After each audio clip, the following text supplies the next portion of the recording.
भारत में इमारत से पाकिस्तानी 20 रुपए का नोट मिलने पर खौफो हिरास फैल गया। भारत के इलाके पुणे के एक पुरसुकून इलाके में उस वक्त सनसनी फैल गई जब एक रिहायशी हाउसिंग सोसाइटी में पाकिस्तानी 20 रुपए का करेंसी नोट बरामद हुआ। यह हैरानकुन दरियाफ्त भोकम गांव की मानसलीक हाउसिंग सोसाइटी में हुई, जो कि नेशनल डिफेंस अकेडमी से महज 18 किलोमीटर के फासले पर वाक़ है।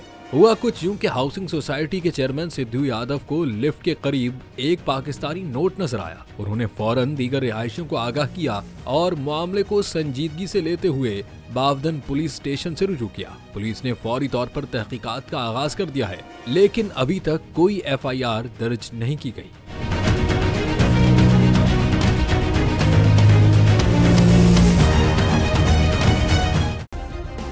सब्सक्राइब करें और बेल दबाएं ताकि कोई खबर रह न जाए।